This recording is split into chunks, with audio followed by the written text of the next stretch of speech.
नमस्कार साथियों, सीबीएल में आपका स्वागत है और मैं हूं सीएम पटेल।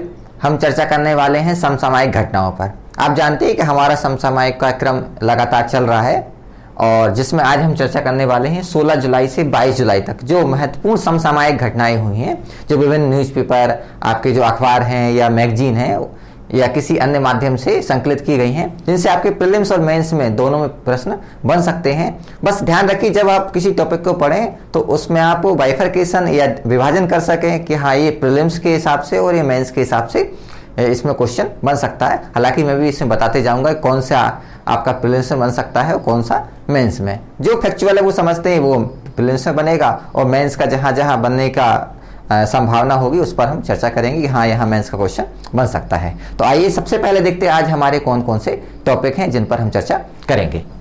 आज के विषय हम देखते हैं। सबसे पहला है ड्रोन नीति का जो प्रारूप है या मसौदा है वो तैयार किया गया है नगरीय या जो आपके विमानन मंत्रालय है उसके द्वारा 2021 का।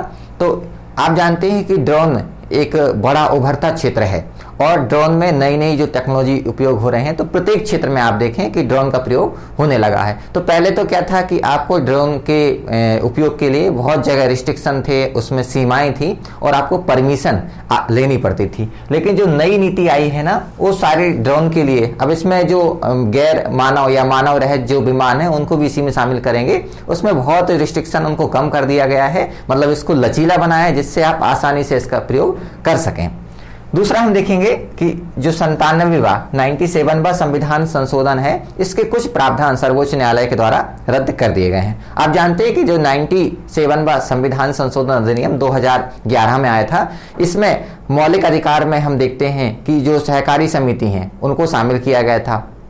उसके अलावा हम देखते हैं कि आर्टिकल 43 का जो बी था उसमें डीपीएसपी या राज्य के नीतिशक तत्व हैं उनमें इसको जोड़ा गया था। तो इस पे मामला ये उठा है कि जो राज्यों का मामला था, मतलब सहकारी समितियों का गठन या उनके संबंध में प्रावधान करना राज्य का विषय था और इसे भारत की सरकार के द्वारा या संसद के द्वारा संविधान में बदलाव करके इसे क्या कर दिया गया, मतलब चेंज कर दिया और इसमें जो कंट्रोल था, नियंत्रण था, वो केंद्र का भी स्थापित हो गया। लेकिन आप देखें कि अगर कोई ऐसा प्रावधान है जो केंद्र और राज्य दोनों से संबंधित है या राज्यों से संबंधित है और उसमें बदलाव करना है, तो जब संविधान संशोधन करेंगे तो राज्यों की सहमति लेना आवश्यक होगा और इस संशोधन में राज्यों की सहमति नहीं ली गई है। इस आधार पर वो प्रावधान जो हमारी जो संघात्मक व्यवस्था है, संघात्मक व्यवस्था पर आघात करते हैं, उनको यहाँ पर रद्द कर दिया। देखेंगे क्या क्या है। तो हम सबसे पहले देखेंगे 97वां संविधान संशोधन क्यों लाया गया, इसके पहले सहकारी समितियों की क्या व्यवस्था थी, उसके बाद क्या बदलाव आया और संविधान संशोधन में किन किन की जरूरत पड़ती है। चले, इसके बाद लोकपाल के लिए जांच निर्देशक, मतलब जो डायरेक्टर है, आप लोकपाल का जो पद है, आप जानते हैं कि बड़ा लंबी लड़ाई के बाद इसका गठन किया गया और गठन तो हो गया लेकिन नियुक्ति में हमें एक लंबा अरसा लग गया। तो उससे संबंधित हम सारे मामले इस पर देखेंगे। और इसके अलावा स्कूल नवाचार जो मिशन है या कार्यक्रम है, ट्रेनिंग का जो प्रोग्राम है जिसमें टीचर्स को ट्रेनिंग प्रोवाइड की जाएगी, उस पर भी हम चर्चा करेंगे। तो ये 4 टॉपिक पर हम चर्चा करने वाले हैं। सबसे पहला हम देखते हैं ड्रोन नीति का जो प्रारूप है 2021 का।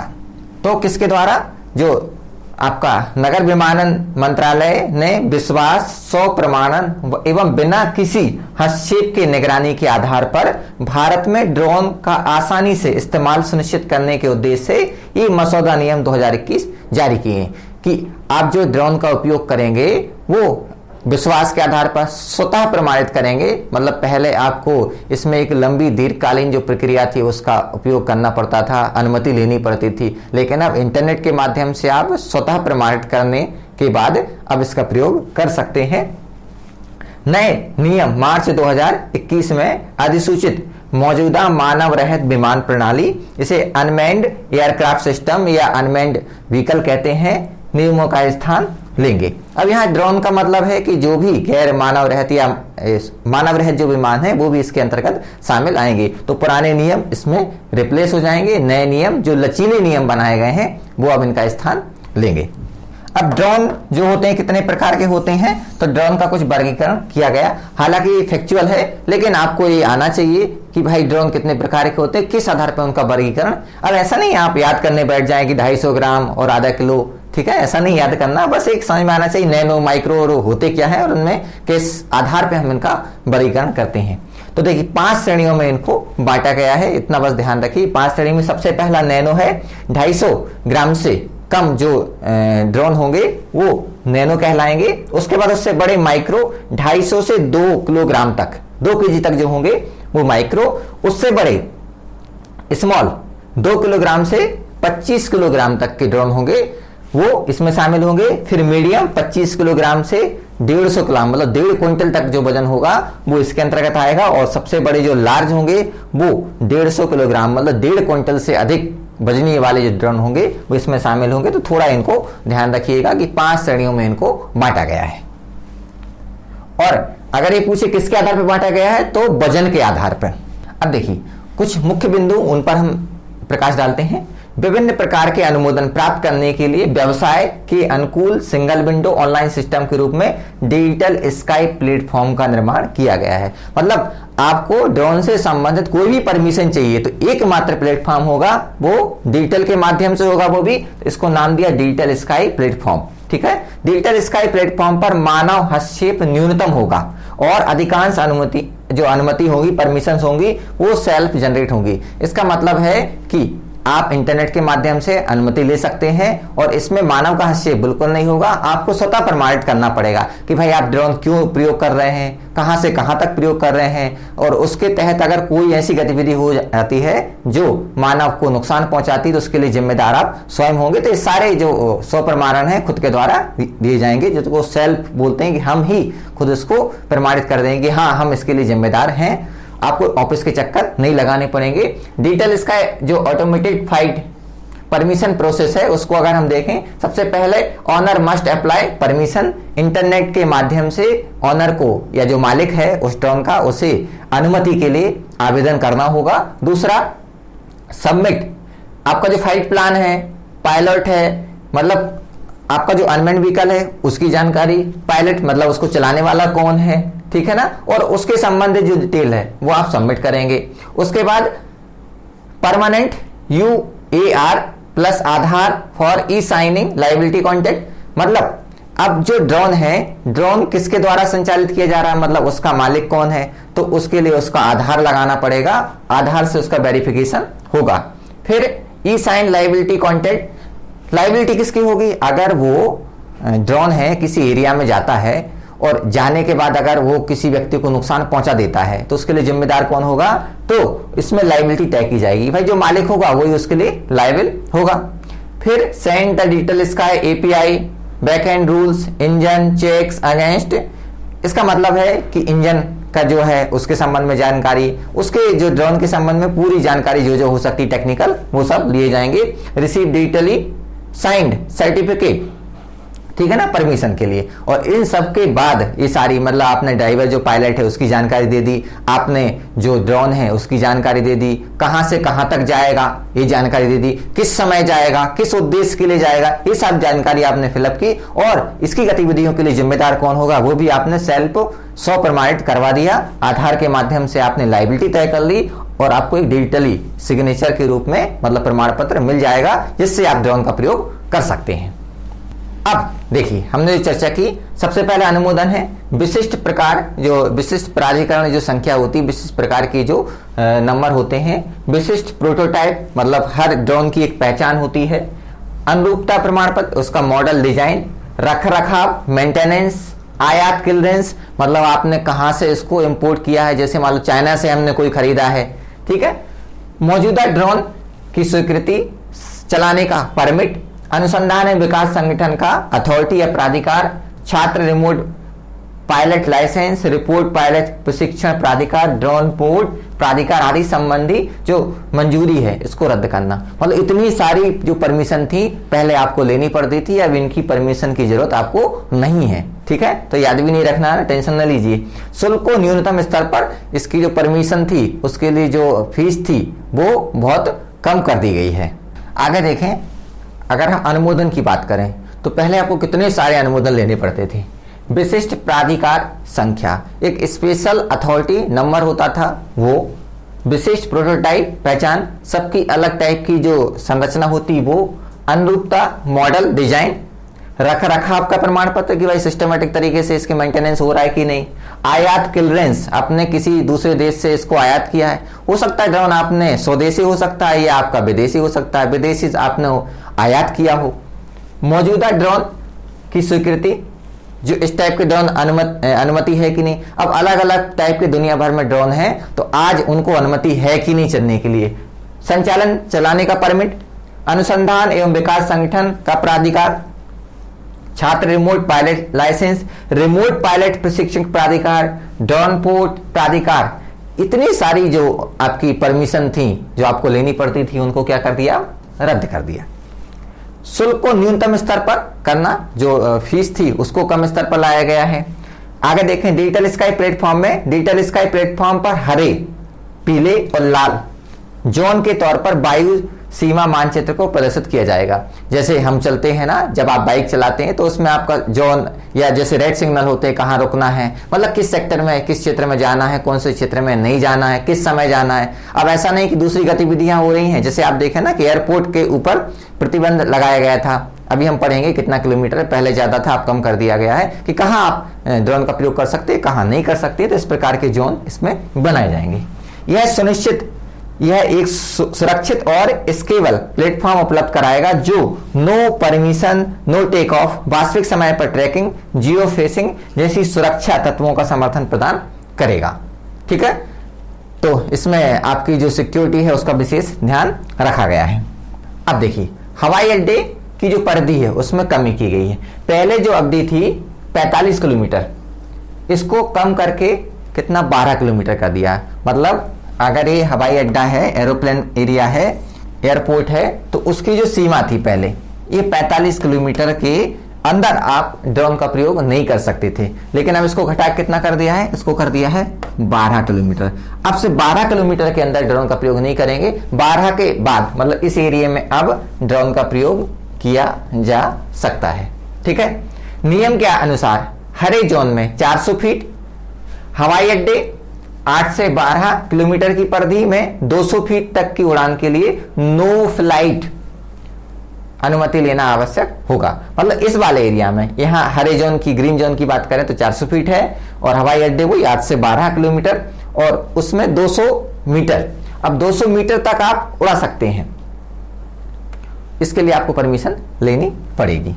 पायलट लाइसेंस, गैर व्यावसायिक उपयोग, नैनो ड्रोन, अनुसंधान एवं विकास संगठनों के माइक्रो ड्रोन के लिए किसी पायलट लाइसेंस की आवश्यकता नहीं होगी। इसका मतलब है कि आप व्यवसायिक यूज करना चाहते हैं, आप डिलीवरी करना चाहते हैं, इसके लिए परमिशन की आवश्यकता नहीं है। जो छोटा ड्रोन है, आप ऐसे एंटरटेनमेंट के लिए चलाना चाहते हैं, आपको मन हुआ कि उससे आनंद आ रहा है, तो उसमें आपको परमिशन की जरूरत नहीं है। रिसर्च के लिए आप ड्रोन का प्रयोग करना चाह रहे हैं तो उसमें भी अनुमति लेने की जरूरत नहीं है। अब ऐसा नहीं, बच्चे का मन हुआ ड्रोन चलाना है थोड़ा सा, और उसके लिए परमिशन लेकर आओ, तो ऐसा अब नहीं है।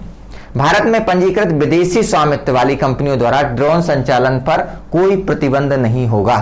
मतलब जो विदेशी कंपनी भी है ना, उन पर भी कोई प्रतिबंध नहीं है। बस भारत में क्या होना चाहिए, रजिस्टर्ड होना चाहिए। हाँ, ऐसा नहीं भारत में रजिस्टर्ड भी नहीं है, विदेशी भी और आके ड्रोन चलाने लगे ना, तो उसको परमिशन लेनी पड़ेगी। अब हम कॉरिडोर का देखें, तो जैसे देखिए ये आपको कॉरिडोर दिख रहा है, क्या लिखा, 50 मील जो ड्रोन का कॉरिडोर है। तो इस कॉरिडोर में फिक्स कर दिया कि भाई इसमें जो ड्रोन की गतिविधियां वो संचालित की जा सकती है। ग्रीन जोन है, कभी भी ये आ जा सकते हैं, किसी भी टाइम जो निर्धारित है उसमें इनका प्रयोग, इससे बाहर इनका प्रयोग बिना अनुमति के नहीं किया जाएगा। तो देखें, सबसे पहले बात करते हैं हम ड्रोन कॉरिडोर की। तो मंत्रालय कार्गो डिलीवरी के लिए ड्रोन कॉरिडोर का विकास की सुविधा भी देगा, और व्यापार के अनुकूल नियामक व्यवस्था की सुविधा के लिए कि ड्रोन संबंध परिषद, ड्रोन के विकास के लिए ड्रोन संवर्धन परिषद जो है उसकी स्थापना की जाएगी, जो क्या करेगी, ड्रोन के विकास के लिए कार्य करेगी, इसमें एनहांसमेंट हो सके, है ना। संवर्धन मतलब एनहांसमेंट, मतलब उस चीज में बढ़ोतरी करना। सुरक्षा की विशेषता में देखें, मसौदा नियम में रियल टाइम ट्रैकिंग और जियो फेसिंग जैसी सुविधा दी गई कि भाई अभी ड्रोन निकला घर से, कहां तक पहुंच गया, तो आपकी उसकी प्रॉपर लोकेशन देख सकते हैं। जिन्हें भविष्य में अधिसूचित किए जाने की आशा है, भविष्य में इनका प्रयोग किया जाएगा, और अनुपालन के लिए 6 महीने तक का समय दिया जाएगा कि 6 महीने के अंदर इनको आप लागू करें। ड्रोन कवरेज में वृद्धि, कवरेज 300 किलोग्राम से बढ़ाकर 500 किलोग्राम कर दिया है। इसमें ड्रोन टैक्सी भी शामिल है, जबकि उड़ान योग्यता प्रमाण पत्र जारी करने का काम भारतीय गुणवत्ता परिषद और इसके द्वारा अधिकृत प्रमाणन संस्थाओं को सौंपा गया है। देखिए, अभी तो हम जब ड्रोन का प्रयोग कर रहे हैं तो डिलीवरी के लिए कर रहे हैं, लेकिन अब आगे है कि ड्रोन का जो भविष्य है वो उभरता हुआ है, आगे चल के ड्रोन टैक्सी भी चलेंगी, तो इसके लिए भी क्या है, इसमें प्रावधान किया गया है और इसमें जो किलोग्राम की सीमा है वो भी तय कर दी गई, बढ़ा दी गई, इससे इनका प्रयोग कर दी। जैसे नॉर्मल जो ड्रोन है वो कम वजन के होंगे, लेकिन एयर टैक्सी का वजन इतना होगा और इनका प्रयोग होना ही है, तो दूरदर्शी तरीके से एक जो नीति है उसका निर्माण किया गया है। अब हम देखें कि लब्बो-लुआब या विश्लेषण क्या है। जम्मू में हाल में ड्रोन की घटनाओं के बाद ड्रोन नीति को उदार बनाने का निर्णय इसके उपयोग को बढ़ावा देने के लिए सरकार के साहसिक दृष्टिकोण को प्रदर्शित करता है। ठीक है ना, मतलब एक क्या है कि टेक्नोलॉजी का क्षेत्र है, तकनीक का क्षेत्र है, तो एक साहसिक कदम है कि हम इसका प्रयोग को अनुमति दे रहे हैं।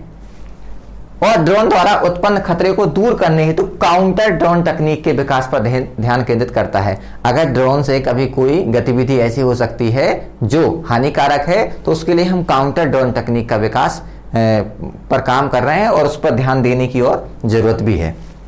वर्तमान मसौदा एक स्वागत योग्य कदम है, जो ड्राफ्ट नीति आई है, जो मसौदा है वो स्वागत योग्य है और जो भारत में ड्रोन तकनीकी या प्रौद्योगिकी निवेश को सुविधाजनक बनाने में सहयोग देगा। अब इसमें ऐसे कोई लोग जो ड्रोन के क्षेत्र में इन्वेस्टमेंट करना चाहते हैं तो उनके लिए सहज हो जाएगा, वो आसानी से इन्वेस्टमेंट कर सकते हैं। नेक्स्ट टॉपिक है हमारा कोऑपरेटिव सोसाइटी, है ना, से संबंधित है 97वां संविधान संशोधन और इसके प्रावधानों को रद्द कर दिया है। अब देखिए, आप जानते हैं कि 97वां जो प्रावधान है यह संविधान में संशोधन है, उसके पहले की हम बात करें तो जो सोसाइटी होती हैं, अब सोसाइटी क्या होती है मैं थोड़ा आपको बताता हूं। जैसे मान लीजिए 10 किसान हैं किसी क्षेत्र में और 10 किसानों के पास अलग अलग व्यक्ति के पास, किसी के पास 1 हेक्टेयर जमीन है, किसी के पास 2 है, किसी के पास 1.5 है ना, किसी के पास 0.05 है, इस टाइप से अलग अलग इनके पास जमीन है। अब एक व्यक्ति अगर खेती करता है तो उसकी जो कास्ट है या लागत है वो ज़्यादा आएगी क्योंकि उसका एरिया कम है। अब क्या होता है, ये व्यक्ति के लिए मान लीजिए उदाहरण के लिए ट्रैक्टर खेती करने के लिए जाएगा, इस खेत की इससे दूरी 3 किलोमीटर है, ठीक है ना, तो जो ट्रैक्टर जाएगा यहाँ से इसके लिए डीजल अलग जलेगा, फिर इसके लिए अलग जाएगा उसका अलग जलेगा, इसके लिए जाएगा तो अलग जलेगा, 10 बार जाएगा तो 10 का अलग अलग डीजल की खपत होगी। लेकिन अगर ऐसा हो कि सभी लोग क्या करें, सभी लोग इस क्षेत्र को क्या करें, मर्ज कर दें, सब अपनी अपनी जमीन को मर्ज कर दें, मतलब मिलकर खेती करें और ये 10 हेक्टेयर का एक इन्होंने खेत तैयार किया। अब इस खेत के लिए जो ट्रैक्टर जाने वाला था उसकी दूरी तो उतनी है, उसको एक बार ही खर्च या एक बार डीजल की खपत होगी, एक ही बार डीजल जलेगा, तो इसमें जो हम बोलते हैं जो लागत है वो कम हो जाती है। ऐसी हर चीज पर ये लागू होगी। अब ट्रैक्टर, जैसे एक व्यक्ति ट्रैक्टर नहीं खरीद पाएगा, खुद का मशीन नहीं खरीद पाएगा, है ना, या वो दूसरा भी कोई उपकरण लेना चाह रहा है तो उसे दिक्कत जाएगी।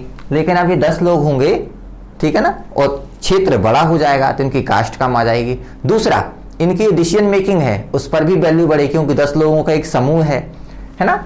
अब दूसरा क्या है कि एक व्यक्ति के पास सिर्फ 1 हेक्टेयर जमीन थी तो वो सिर्फ इतनी खेती करता था जिससे उसका जीवन चल जाए, मतलब इसे बोलते हैं हम जीवन चलाने के लिए खेती, सिर्फ खाने पीने के लिए।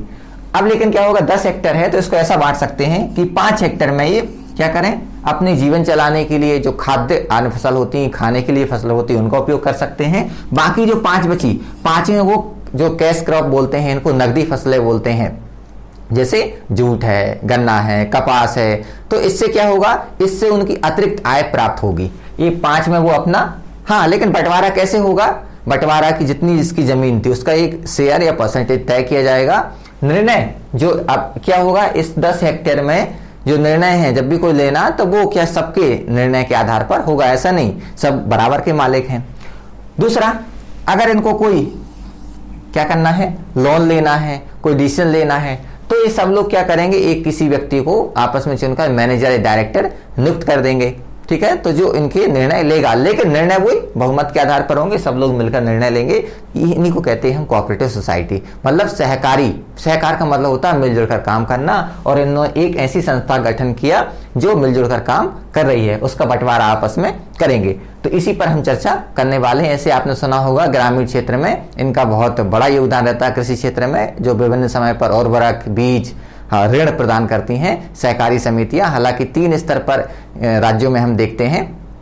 एक सबसे राज्य स्तर पर होती है, अपेक्स बॉडी होती है, उसके बाद आपकी जो जिला स्तर पर होती है, और तीसरी आपकी ग्रामीण स्तर पर होती है। अलग अलग प्रकार की होती है, इन पर हम चर्चा करने वाले हैं। तो पहले इनके संबंध में सारे नियम कानून। अब नियम कानून क्यों? कि अगर किसी व्यक्ति को यहाँ पर हमने अध्यक्ष या डायरेक्टर बनाया तो वो ऐसा कोई निर्णय ना ले जिससे उसको फायदा हो, ठीक है। अब उसको फायदा ना हो, इसके लिए नियम कानून बनाने पड़ेंगे। तो फिर इसके लिए समय समय पर राज्य सरकारों के द्वारा नियम बनाए गए, और राज्य सरकार को इस संबंध में पूरी शक्तियां प्राप्त थी। लेकिन क्या हुआ कि 2011 में 97वां संविधान संशोधन लाया गया।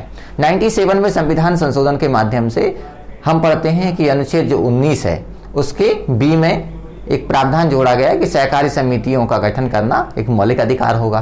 फिर हम पढ़ते हैं आर्टिकल जो 43 है उसकी बी में जो आपके डीपीएसपी हैं, ये नहीं हम राज्य के नीति निदेशक तत्व कहते हैं, उनके जो 43 का अनुच्छेद बी था उसमें भी सहकारी समितियों को बढ़ावा देना राज्य सरकार का कर्तव्य होगा। और इसके संबंध में जो कंट्रोलिंग की पावर थी वो केंद्र सरकार के हाथों में चली गई। और हमें मालूम इसके लिए अलग से हमारे संविधान में पार्ट जोड़ा गया, जिसे हम बोलते हैं पार्ट 9 का बी। इससे पहले आप जानते हैं कि 9 जो पार्ट था वो पंचायतों से संबंधित था। 9E में क्या है, आपकी जो नगरीय निकाय है, नगर निगम, नगर पालिका, नगर पंचायत है, और जो 9B है इसमें सहकारी समितियों को शामिल किया गया है, ठीक है ना। इसमें हम पढ़ते हैं ZH से यहां से प्रावधान शुरू होते हैं, और शायद ZT तक शायद इसमें प्रावधान है, ठीक है। चलें, तो अब ये आप जानते हो ये संविधान में जब संशोधन किया जाएगा तो संविधान में संशोधन की तरीके को हम देखें तो अनुच्छेद 368 संविधान में संशोधन का प्रावधान करता है। संविधान में संशोधन हम जानते हैं 3 प्रकार से होते हैं। सबसे पहला सामान्य बहुमत से, दूसरा विशेष बहुमत से, और तीसरा विशेष बहुमत के साथ आधे राज्यों की सहमति। सामान्य बहुमत में जो सामान्य नियम कानून प्रक्रिया होती हैं उनका प्रयोग करते हैं। राज्य का परिवर्तन करना, हमें राज्य में कोई नाम, सीमा, इस टाइप के जो चेंजेस हैं वो इसमें होते हैं। दूसरे में मौलिक अधिकार में हमें कोई बदलाव करना है, डीपीएसपी में हमें कोई बदलाव करना है, ठीक है। तो ऐसे जो केंद्र से संबंधित प्रावधान है उनमें कोई चेंजेस करने हैं तो उसमें सिर्फ संसद चाहे तो उनमें चेंज कर सकती है, इसमें विशेष बहुमत की आवश्यकता होती। तीसरा होता है ऐसे प्रावधान जो केंद्र और राज्य दोनों संबंधित हैं या राज्यों से संबंधित हैं, है ना। सरल शब्दों में कहूं जो संघात्मक व्यवस्था संबंधित हैं, क्लियर। तो इसमें कोई परिवर्तन करना है तो विशेष बहुमत के साथ आधे राज्यों की सहमति भी आवश्यक। क्यों? क्योंकि राज्यों से संबंधित प्रावधान किए जा रहे हैं तो राज्यों की अनुमति होना आवश्यक है। सरकार ने इसमें राज्यों की सहमति नहीं ली और इसे पारित कर दिया।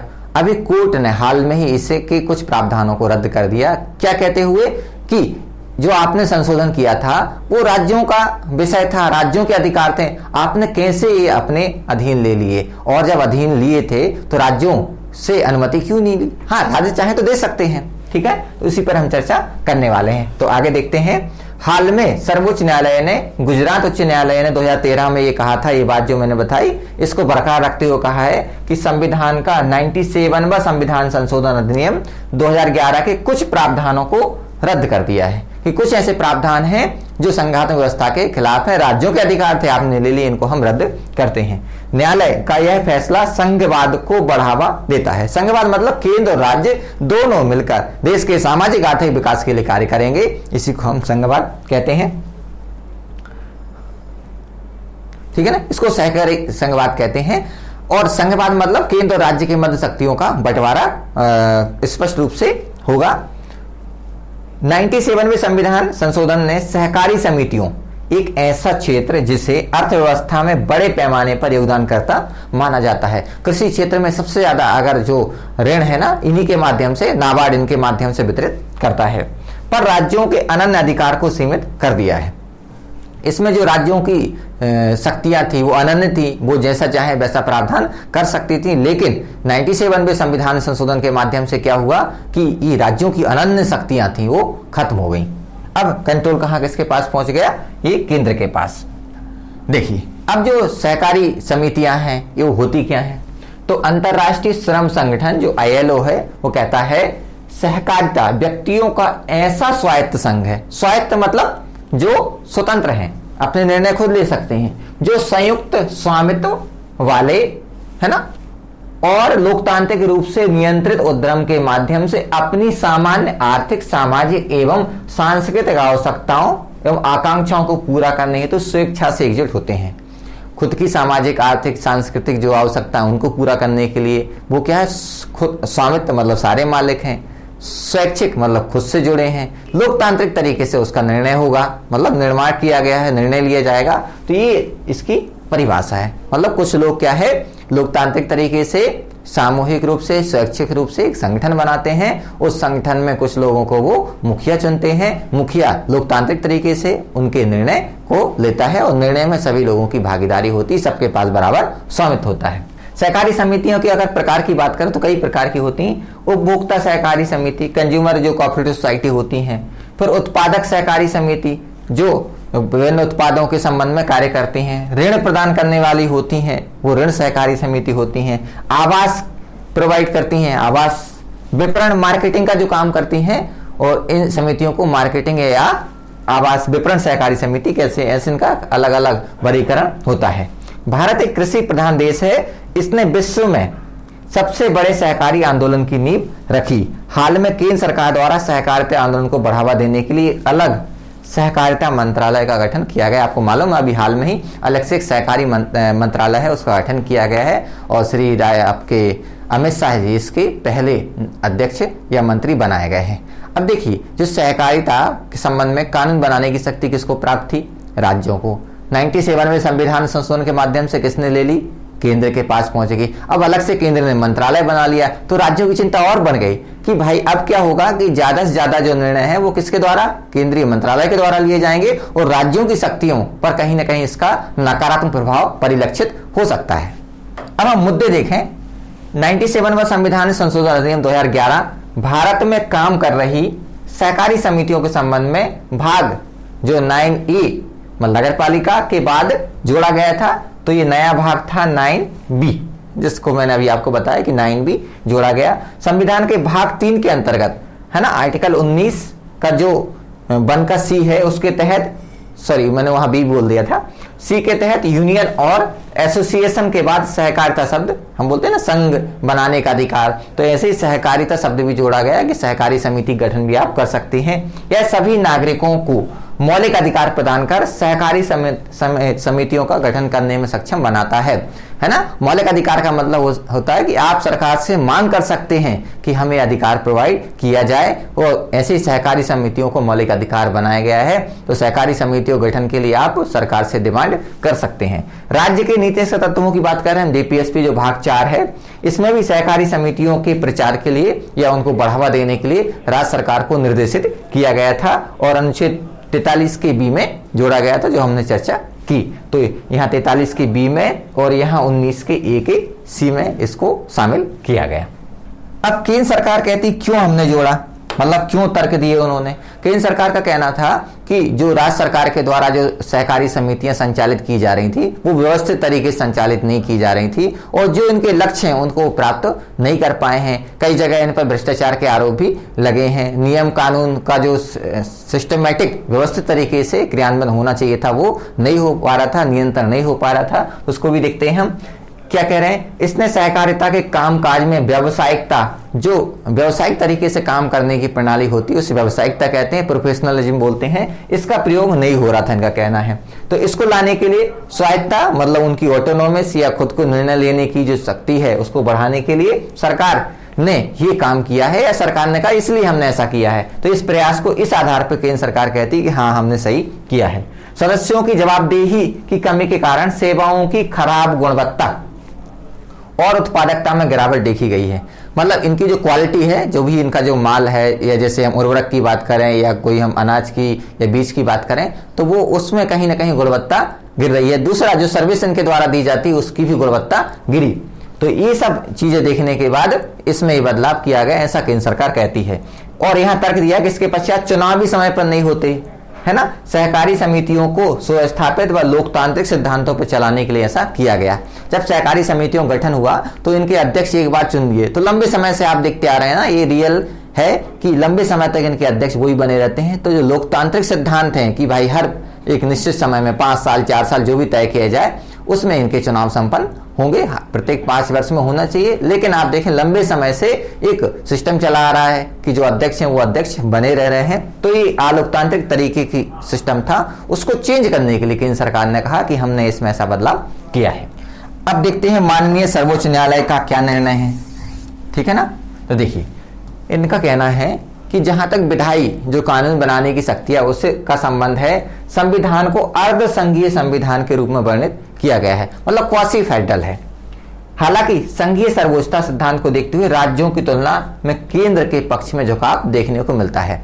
हमारा संविधान कहता जरूर है कि भाई हम भारत जो है वो संघ देश है, लेकिन कहीं स्पष्ट रूप से ऐसा नहीं, क्योंकि यूनियन शब्द हमारे यहाँ प्रयोग किया गया है। राज्यों का संघ है हम, तो संघात्मक हैं हम, लेकिन जो झुकाव है वो केंद्र की ओर ज्यादा है, ठीक है।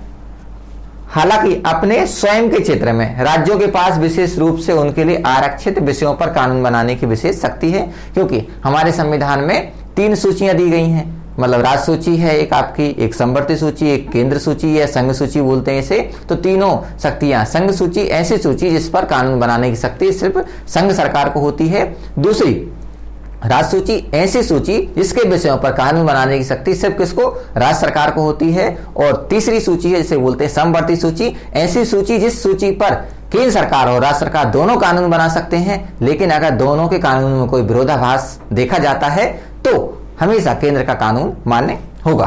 तो जो राज्य सूची है उस पर कानून बनाने की शक्ति स्पष्ट रूप से राज्यों को दी है। तो हमारे यहाँ संघात्मक व्यवस्था है, झुकाव भले केंद्र की तरफ है। अदालत ने बताया कि अनुच्छेद 243 का ZI यह स्पष्ट करता है कि राज्य केवल 97वें या 97वें संविधान संशोधन के भाग 9B के 9B के प्रावधानों के अधीन किसी समाज के निगमन, विनियमन और समापन का कानून बना सकता है। मतलब समाज को संचालित करने के लिए, है ना, उसके लिए रेगुलेट करने के लिए कानून बना सकता है ना। कौन सा प्रावधान कह रहा, 97 का या 9th जो आपका भाग B है उसके तहत ZI, ठीक है ना। अब देखिए हमने पढ़ा था कि 243 का जो हम पढ़ रहे थे, 43 का ZS से प्रावधान थे। तो ZS से ZH से ZS तक, ZH से ZT तक ये प्रावधान किए गए हैं, ठीक है ना। एक बार आप उसको और देख लीजिए। तो टी के पहले इसमें क्या, जो आई है, आई ये प्रावधान करता है कि राज्य चाहे तो समाज के संचालन के नियम बना सकता है।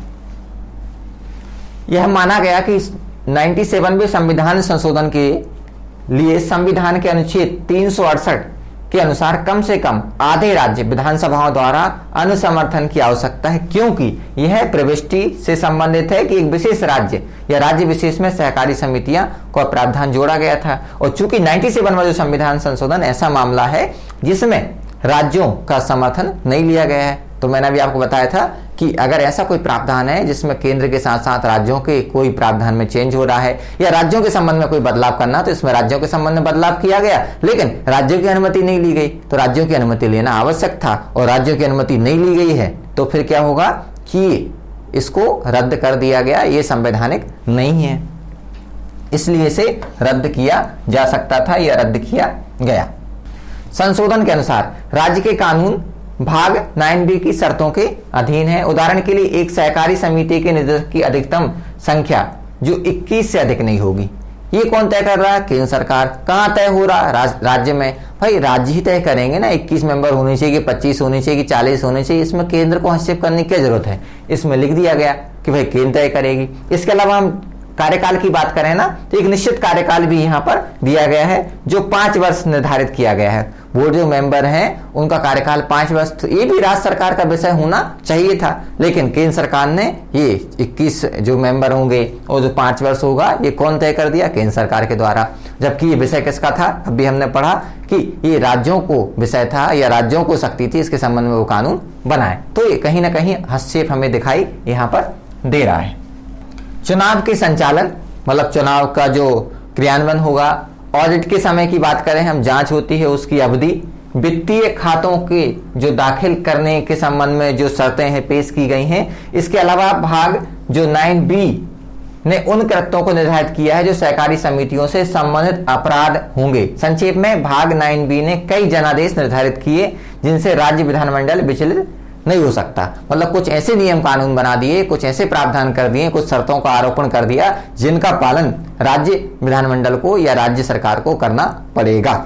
आगे देखते हैं हम, इसने अनुसमर्थन के कारण बहुराज्य सरकारी समितियों, है ना, MSCM से संबंधित संशोधन के भाग 9B के कुछ हिस्सों पर प्रहार नहीं किया, मतलब इस पर बदलाव नहीं किया, बाकी को रद्द कर दिया है। जब इसकी बात आती है क्यों बहुराज्य सहकारी समिति, मतलब 2 या 2 से अधिक राज्य मिलकर सहकारी समिति बना दें, तब तो मानना जाना चाहिए कि भाई हाँ अब अलग अलग राज्य में विवाद होगा तो केंद्र सरकार इसके संबंध में निर्णय ले, तो इसको तो सही माना भी जाना चाहिए।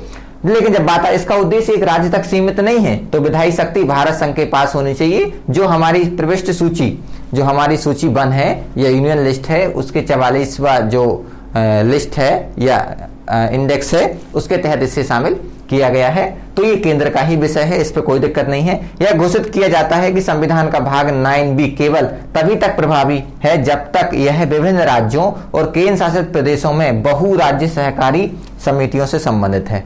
बहुराज्य सहकारी समितियां वाला जो प्रावधान है वो तो लागू होगा क्योंकि उसमें केंद्र सरकार को नियम कानून बनाने की शक्ति प्राप्त होनी चाहिए। लेकिन बहुराज्य जहां नहीं है, बहुराज्य जो समितियां नहीं है, मतलब सिर्फ मध्य प्रदेश की, हरियाणा की, बिहार की, किसी भी एक राज्य की अपनी समिति है तो उसके संबंध में कानून बनाने की शक्ति संबंधित राज्य को होना चाहिए। तो ऐसे प्रावधान को अगर कोई रोकता है तो वो सारे क्लॉज क्या हो जाएंगे? यहाँ पर रद्द माने जाएंगे। 97वें संविधान संशोधन के कुछ अन्य प्रावधान देखें हम तो 2011 के इस संशोधन के माध्यम से भारत में काम कर रही सहकारी समितियों के संबंध में जो आपका 9 का ये नगर पालिका के ठीक बाद ये जोड़ा गया था। संविधान के भाग 3 के अंतर्गत हमने इस पर चर्चा की कि 19C जोड़ा गया था और सहकारिता शब्द जोड़ा गया था। और यहां पर हम देखते हैं भाग 4 में 43B जोड़ा गया। तो 3 बातें विशेष करके, कहा भाग 9B जोड़ा गया, अनुच्छेद 19 का जो बंद था उसमें C में सहकारिता शब्द जोड़ा गया, सहकारी समिति शब्द जोड़ा गया, और 43 के B में सहकारी समितियों को बढ़ावा देने के लिए, उनके लिए काम करने के लिए राज्य को निर्देशित किया गया। तो यहाँ 3 जगह मेजर चेंजेस दिए गए। तो ऐसा कभी पूछ सकते हैं 97वें संविधान संशोधन के तहत संविधान में कहाँ कहाँ बदलाव आपको देखने को मिलता है, ऑप्शन दिए जाएंगे, तो पूरा पता है तो कोई दिक्कत नहीं होगी। अब नया जो टॉपिक है देखते हैं हम, लोकपाल के जो डायरेक्टर हैं उसकी नियुक्ति संबंध में है, क्यों इसके संबंध में नियुक्ति क्यों नहीं की जा रही थी। और लंबे समय से हम देखते हैं कि एक लोकपाल का गठन ही एक संघर्षशील प्रक्रिया का परिणाम था, और फिर उसके बाद लोकपाल की नियुक्ति, फिर उसके तहत जो डायरेक्टर है जो सूचना का प्रतिनिधित्व करता है उसके डायरेक्टर की नियुक्ति के संबंध में हम बात कर रहे हैं। सबसे पहले देखें कि लोकपाल एक भ्रष्टाचार विरोधी प्राधिकरण है जो जनहित का प्रतिनिधित्व करता है। भारत भ्रष्टाचार के खिलाफ संयुक्त राष्ट्र कन्वेंशन का हस्ताक्षर करता है कि भाई हम भ्रष्टाचार के लिए या भ्रष्टाचार के उन्मूलन के लिए काम करेंगे, तो इस पर भारत ने साइन किए हैं। तो भारत में लोकपाल की आवश्यकता थी, और ये कॉन्सेप्ट हमने कहां से लिया? स्वीडन से। स्वीडन दुनिया का या स्कैंडिनेवियन जो कंट्री है वो पहली कंट्रियां हैं जहां पर सबसे पहले लोकपाल जैसी संस्था का उद्भव हुआ, और हमने जो अपनाया वो स्वीडन से अपनाया। लोकपाल सार्वजनिक पदाधिकारियों के खिलाफ भ्रष्टाचार की शिकायतों की जांच करने वाली सर्वोच्च संस्था मार्च 2019 में अपने अध्यक्ष और सदस्यों की नियुक्ति के साथ अस्तित्व में आया। 2013 में इसके लिए एक्ट या अधिनियम बनाया गया, लेकिन 2019 में इसके जो अध्यक्ष हैं पिनाकी चंद्र घोष की जो नियुक्ति हुई अध्यक्ष के रूप में, तब तक ये पद खाली रहा। तो लोकपाल क्या है? भ्रष्टाचार निरोधी संस्था है। ऐसी संस्था जो उच्च अधिकारी और जो मंत्री हैं उनके खिलाफ शिकायतों को सुनते हैं भ्रष्टाचार संबंधी और उनका निराकरण करते हैं। तो ये भ्रष्टाचार विरोधी एक प्रमुख संस्था है। चलें इसके आगे हम बात करते हैं। अब मामला क्यों आया? मामला है कि जो लोकपाल के लिए जांच निदेशक है उसकी नियुक्ति के संबंध में हम पढ़ रहे थे कि हाल में सूचना का अधिकार के अंतर्गत मांगे गए एक जवाब से पता चला है कि लोकपाल के अस्तित्व में आने के 2 वर्ष से अधिक समय के बाद भी केंद्र सरकार ने अब तक जांच निदेशक की नियुक्ति नहीं की है। ठीक है, लोकपाल और लोकायुक्त अधिनियम 2013 के अनुसार एक जांच निदेशक होगा जो केंद्र सरकार के संयुक्त सचिव के पद से नीचे का नहीं होगा, मतलब केंद्र सरकार का जो संयुक्त सचिव है उसकी रैंक का होगा। लोकपाल और लोकायुक्त अधिनियम 2013 की धारा 20A(b) के तहत ये निहित प्रावधानों के अनुसार लोक सेवकों के संबंध में शिकायतों को लोकपाल के द्वारा प्रारंभिक जांच के लिए केंद्रीय सतर्कता आयोग को मतलब CBC को भेजा जाता है। जांच निदेशक की नियुक्ति ना करना भारत में मजबूत लोकपाल के लिए राजनीतिक इच्छा शक्ति को कमी दर्शाता है। भाई जब आप गठन ही नहीं कर रहे हैं, नियुक्ति ही नहीं कर रहे हैं, तो आप खुद ही नहीं चाहते कि भाई सही तरीके से जांच हो, तो लोकपाल की नियुक्ति ना हो, चाहे उसके निदेशक की नियुक्ति ना हो, तो इससे कहीं ना कहीं लगता है कि जो राजनीतिक इच्छा शक्ति है वो कम है। और हम देखें कि भारत में पहले प्रशासनिक सुधार आयोग फर्स्ट ARC 1966 में नागरिकों की शिकायतों के निवारण के लिए लोकपाल और लोकायुक्त के रूप में नामित 2 विशेष प्राधिकरणों की स्थापना की सिफारिश की थी। मतलब ARC ने कहा था कि लोगों की शिकायतों के निवारण तंत्र की स्थापना की जानी चाहिए। भ्रष्टाचार के मामले की जांच के लिए राष्ट्रीय स्तर पर लोकपाल होगा और राज्य स्तर पर कौन होगा? लोकायुक्त होगा। मतलब एक संस्था केंद्र स्तर पर काम करे इसे हम लोकपाल कहेंगे, एक राज्य स्तर पर काम करेगी इसे हम क्या कहेंगे? लोकायुक्त कहेंगे। भ्रष्टाचार के मामले में लोकपाल के अधिकार क्षेत्र में सभी संसद सदस्य और केंद्र सरकार के सारे जो कर्मचारी हैं वो इसके अधीन आते हैं, इनकी वो शिकायतें सुन सकता है, निवारण कर सकता है। लोकपाल केंद्र सरकार द्वारा पूर्ण या आंशिक रूप से वित्त पोषित या उसके द्वारा नियंत्रित संस्था के किसी भी सदस्य के संबंध में भ्रष्टाचार विरोधी शिकायतों की जांच कर सकता है। मतलब ऐसी कोई संस्था है, ऐसा कोई अधिकारी है जिसका जो फंडिंग है, वित्त पोषण केंद्र सरकार के द्वारा कैसा आंशिक किया जा रहा है या पूरा किया जा रहा है, तो उसकी शिकायतें सुन सकता है। ऐसे राज्यों में कौन करेगा? राज्यों संबंधी मामलों की राज्य का लोकायुक्त करेगा। वर्तमान में न्यायमूर्ति पिनाकी चंद्र घोष लोकपाल अध्यक्ष हैं, पहले ही अध्यक्ष हैं। लोकपाल का जो गठन हुआ 2013 के एक्ट के माध्यम से 2019 में सबसे पहली नियुक्ति इन्हीं के रूप में हुई। बड़ा लंबा अंतराल या प्रतीक्षा हमें करनी पड़ी हमारे पहले लोकपाल को पाने में। लोकपाल एक बहुसदस्यीय निकाय है जिसमें एक अध्यक्ष और अधिकतम कितने 8 सदस्य होते हैं। 1+8 मेंबर इसमें टोटल होते हैं। एक अध्यक्ष होता है और 8 इसमें मेंबर होते हैं।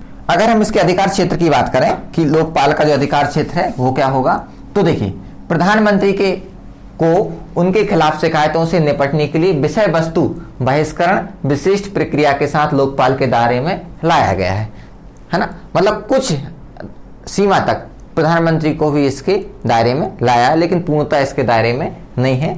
कुछ शिकायतों को देख सकता है। लोकपाल के अधिकार क्षेत्र में सरकार के group A, group B, group C और ग्रुप D के अधिकारियों और कर्मचारियों सहित लोक सेवकों की सभी श्रेणियों को इसमें शामिल किया गया है। लोकपाल के पास लोकपाल द्वारा संचालित संदर्भित मामलों के लिए CBI सहित किसी भी जांच एजेंसी पर अधीक्षण निर्देश की शक्ति होगी। मतलब लोकपाल चाहे तो CBI से जांच करा सकता है, CBC से जांच करा सकता है, CBC को मामला भेजता है, तो ये इसको पावर है। अब लोकपाल से संबंधित मुद्दे कुछ उभर कर आते हैं। मुद्दे क्या है कि सबसे पहली बात तो जो लोकपाल है वो खुद राजनीतिक प्रभाव से मुक्त नहीं है, क्योंकि इसकी जो नियुक्ति है उसमें राजनीतिक प्रक्रिया अपनाई जाती है। ठीक है, और इसमें राजनीतिक दलों के सदस्य भी शामिल होते हैं। दूसरा मामला कि लोकपाल की नियुक्ति होती है, एक चयन समिति बनती है और उस चयन समिति में कौन होते हैं? अध्यक्ष प्रधानमंत्री। इसके अलावा हम देखें लोकसभा का अध्यक्ष, लोकसभा का विपक्ष का नेता, भारत का मुख्य न्यायाधीश या उसके द्वारा नामित कोई एक न्यायाधीश होगा, या इसके अलावा एक जो कानून का जानकार है वो शामिल होगा। इतने सारे लोग इसमें शामिल होते हैं। लोकपाल की नियुक्ति के संबंध में हेरफेर की संभावना बनी रहती, क्योंकि नियुक्ति होती प्रतिष्ठित न्यायविद ईमानदार व्यक्ति के लिए कोई निश्चित मानदंड निर्धारित नहीं है। मतलब कह दिया कि कानून का जानकार होगा, अब वो कौन होगा उसके लिए कोई मानदंड नहीं है। ईमानदार व्यक्ति, अब ईमानदार कौन है, इसकी कौन सी परिभाषा, इसके लिए कुछ लिखा नहीं गया है। तो इसमें क्या होता है, हेरफेर हो सकता है, अपने पसंद के व्यक्ति को इसमें नियुक्त किया जा सकता है। सबसे बड़ी कमी न्यायपालिका को लोकपाल के दायरे से बाहर रखना, मतलब न्यायपालिका को बिल्कुल इससे बाहर रखा गया है। लोकपाल को कोई संवैधानिक समर्थन नहीं दिया गया है और लोकपाल के खिलाफ अपील के लिए पर्याप्त प्रावधान नहीं है। कोई इसके खिलाफ अगर लोकपाल जांच करता है और इसके हमें अपीलीय कोई शिकायत करनी है तो कोई शिकायत निवारण तंत्र नहीं है। न्यायपालिका इसके दायरे से पूर्णतः बाहर है। भ्रष्टाचार के खिलाफ शिकायत उस तारीख से 7 साल की अवधि के बाद दर्ज नहीं किए जाएंगे। मतलब कोई मामला है, अगर 7 साल के पहले आपने दर्ज कर दिया शिकायत तो लोकपाल सुनेगा, लेकिन 7 साल के पहले का कोई मामला है, भलाई वो कितना ही बड़ा हो, उसकी शिकायत लोकपाल नहीं सुनेगा। तो ये इसके संबंध में एक बड़ा मुद्दा है। आगे क्या है देखिए, कैसे हम इसके संबंध में और क्या कर सकते हैं। तो भ्रष्टाचार की समस्या से निपटने के लिए लोकपाल संस्था को कार्यात्मक उसको कार्य करने की स्वायत्ता दी जाए, उसे छूट दी जाए, अपने तरीके से वो काम कर सके और जनशक्ति की उपलब्धता दोनों संदर्भ में मजबूत किया जाना चाहिए। लोकपाल और लोकायुक्त को वित्तीय, प्रशासनिक व कानूनी रूप से उन लोगों से स्वतंत्र किया जाना चाहिए भाई जिनकी जांच करना है। उन्हीं के तहत अगर वो काम करेगा तो कैसे जांच कर पाएगा, कैसे निष्पक्ष तरीके से बिना भय के वो काम करे। तो कम से कम ऐसे लोगों से मुक्त रहे जिनकी जांच करना है। किसी एक संस्था या प्राधिकरण में बहुत अधिक शक्ति के संकीर्णन से बचने के लिए उचित जवाबदेही तंत्र के साथ विकेंद्रीकृत संस्थानों की बहुलता की आवश्यकता है। मतलब इसमें भी एक संस्था, लोकपाल में भी ऐसा विकेंद्रीकृत हो कि भाई एक व्यक्ति में सारी शक्तियां ना हो और उसमें विकेंद्रीकृत हो कि शक्तियों का बंटवारा हो। ठीक है। अधिक पारदर्शिता, सूचना का अधिकार अधिनियम को सशक्त बनाना, विल्स ब्लोवर संरक्षण व्यवस्था के साथ साथ एक नैतिक रूप से मजबूत नेतृत्व की आवश्यकता जो स्वयं को भी सार्वजनिक जांच के लाने में या स्वयं को भी जांच के दायरे में लाने के लिए तैयार हो। हमें आरटीआई मजबूत करना पड़ेगा, जो सूचना का अधिकार अधिनियम है। हमें पारदर्शिता बढ़ानी पड़ेगी, हमें जवाबदेही बढ़ानी पड़ेगी, हमें ऐसे लोगों में या जो लोग इससे संबंधित हैं उसमें ऐसी नैतिक व्यवस्था की स्थापना करनी पड़ेगी तो वो खुद कहें कि हमें जांच के दायरे में लाया जाए। जैसे अभी बोलते हैं ना फलाने दायरे में नहीं आएंगे, वो व्यक्ति खुद ही बोले कि मुझे इसके दायरे में लाया जाए। भाई जब आपने कुछ गड़बड़ किया नहीं तो आपको डरने की कोई जरूरत नहीं है। तो ये ऐसी व्यवस्था हमें तैयार करनी पड़ेगी। इसके बाद हम आगे आते हैं स्कूल नवाचार दूत प्रशिक्षण कार्यक्रम। ये केंद्रीय शिक्षा मंत्री और केंद्रीय जनजातीय मामलों के मंत्री, मतलब दोनों मंत्रालयों के द्वारा इसकी मिलकर शुरुआत की गई है, जिसमें स्कूल नवाचार दूत प्रशिक्षण है ना, स्कूल इनोवेशन। अब बात करते हैं हम स्कूल नवाचार दूत प्रशिक्षण कार्यक्रम। देखिए, जब तक हम अगर बच्चों को पढ़ाना चाहते हैं, बच्चों में स्किल डेवलप करना चाहते हैं, तो बच्चों को पढ़ाने वालों की स्किल को डेवलप करना पड़ेगा। जब तक टीचर आपके समय के हिसाब से खुद को अपग्रेड नहीं करेंगे, अपडेट नहीं करेंगे, समय के हिसाब से अपनी स्किल को, कौशल को नहीं बढ़ाएंगे, तो फिर वो कैसे वर्तमान में जो आज की पीढ़ी है वो कितनी आगे चल रही है और उसके हिसाब से अगर आप उनको ट्रेनिंग नहीं दे पाए तो फिर क्या होगा कि जो हमारे लक्ष्य हैं वो प्राप्त नहीं हो पाएंगे। तो इसी उद्देश्य को ध्यान में रखते हुए कि टीचर को भी हम समय के हिसाब से उनमें अपग्रेड करें, उन्हें प्रशिक्षण प्रदान करें, समय के अनुरूप वो खुद व्यवहार कर सकें और नई नई जो तकनीकियां हैं उनको समझ सकें, नए जो आयाम हैं उनको छू सकें। तो केंद्रीय शिक्षा मंत्री और केंद्रीय जनजातीय मामलों के मंत्री, मतलब 2 मंत्रालय है ना, एक आपका शिक्षा मंत्रालय हो गया और आपका जनजातीय मामलों का जो मंत्रालय है, दोनों मंत्रालयों के द्वारा एक संयुक्त प्रयास किया गया। ठीक है। और इस मिशन के तहत क्या होगा, स्कूल नवाचार दूत जो प्रशिक्षण कार्यक्रम चलाया जा रहा है, इसके माध्यम से टीचरों को प्रशिक्षण प्रदान किया जाएगा। ये बहुत क्रांतिकारी स्टेप है।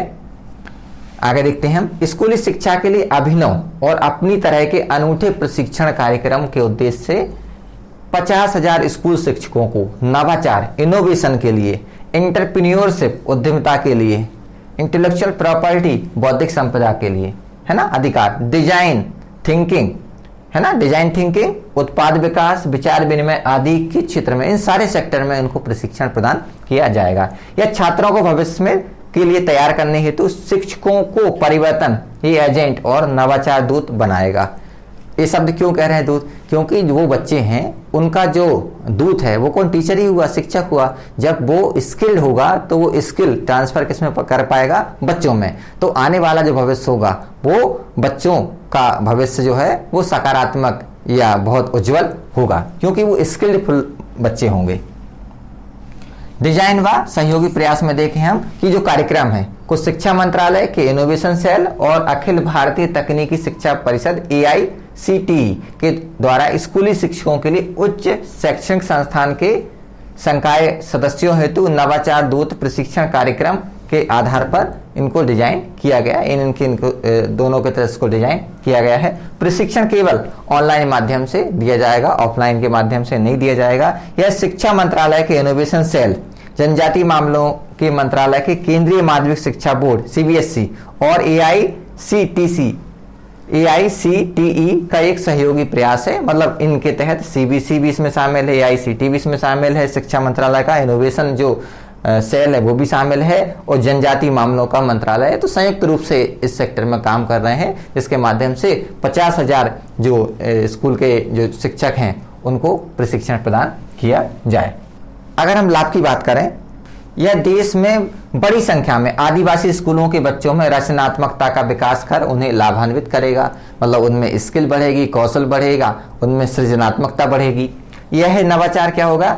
नवाचार क्षमता वाले लाखों छात्रों को पोषण करेगा जिनमें जिज्ञासा है आगे बढ़ने की। उनके लिए क्या करेगा? बहुत आगे काम बड़ा लाभदायक होगा उनके लिए। नवाचार की संस्कृति को विकसित करेगा जिससे वो इनोवेशन सीखेंगे और एक नए जीवंत भारत की नींव रखेगा। एकलव्य मॉडल आधारित आवासीय विद्यालय के छात्रों को भी यह बहुत लाभ देगा, है ना। उनके लिए बहुत लाभदायक होगा क्योंकि यह जनजातीय बच्चों को सर्वोत्तम संभव शिक्षा के लिए जनजातीय मामलों के मंत्रालय का एक प्रयास है। तो विशेष करके जनजातीय जो बच्चे हैं उन पर भी विशेष ध्यान दिया जाएगा। तो जो एकलव्य जो छात्रावास में रहते हैं इस योजना के तहत, उन बच्चों को विशेष इसका लाभ मिलेगा। इसके अलावा हम देखें कुछ और पहले भी संचालित की गई हैं, है ना, अन्य महत्वपूर्ण में, जैसे निष्ठा जिस पर हमने चर्चा की थी। इसमें क्या स्कूल प्रमुखों और स्कूलों के जो शिक्षक हैं उनको समग्र रूप से उनकी उन्नति के लिए, राष्ट्र प्रगति के लिए ये प्रोग्राम चलाया गया था। दीक्षा की बात करें हम, ज्ञान को साझा करने के लिए ये एक प्रकार की आधारभूत संरचना थी। समग्र शिक्षा प्रोग्राम था, है ना। निष्ठा का आप देखें, national initiative for school heads and teacher holistic advancement. मतलब स्कूल के जो हेड हैं और टीचर्स, मतलब जो सरल भाषा में कहें जो अध्यापक हैं, उनके प्रशिक्षण के लिए कार्य कर रहा था। ठीक है ना। ये देखिए आप, इसमें कैपेसिटी बिल्डिंग ऑफ 4.2 बिलियन, नहीं 4.2 मिलियन। इसमें आप देखेंगे ना, national initiative for school heads and teachers holistic advancement. मतलब जो स्कूल के हेड्स हैं और जो टीचर हैं, मतलब जो शिक्षक हैं, सरल शब्दों में कहें, इनके लिए विशेष प्रावधान किया गया था कि भाई इनके लिए विकास के लिए कार्य करेंगे, इनको ट्रेनिंग के लिए कार्य करेंगे। क्या क्या ट्रेनिंग दे देंगे? सबसे पहले कैपेसिटी बिल्डिंग है, 4.2 मिलियन टीचर्स की जो क्षमता है उसका विकास किया जाएगा। फिर क्या है? Integrated training of principal heads as की एकेडमिक सपोर्ट, जो एकेडमी है उसकी सहायता से इनको ट्रेनिंग प्रदान की जाएगी, जो सिद्धांत हैं उनके बारे में। और focus on competency of higher priority thinking skill based teaching learning, है ना। मतलब थिंकिंग आपकी बढ़े, स्किल आपकी बढ़े, स्किल फुल तरीके से आप पढ़ा सकें, है ना, जब भी बच्चों में स्किल बढ़ेगी। तो ये इसके तहत एक प्रोग्राम संचालित किए गए थे। तो आज हमारा करंट अफेयर या समसामयिक घटना का जो क्रम था वो यहीं समाप्त होता है। अब नए जो समसामयिक घटनाएं हैं उनके बाद में नए सप्ताह में, मतलब अगले वीक में फिर मिलता हूं। तब तक के लिए धन्यवाद। हाय, अगर आपको ये लेक्चर पसंद आया तो हमारे चैनल को सब्सक्राइब कीजिए, और अगर आप यूपीएससी 2021 के प्रीलिम्स के लिए सीरियस हैं तो हमारा क्रैश कोर्स जरूर ज्वाइन कीजिए। कोर्स की डिटेल्स आपको हमारी वेबसाइट, जिसका लिंक डिस्क्रिप्शन सेक्शन में होगा, उस पर मिल जाएंगी। नहीं तो आप हमें कॉल कर सकते हैं नीचे दिए गए नंबर पर।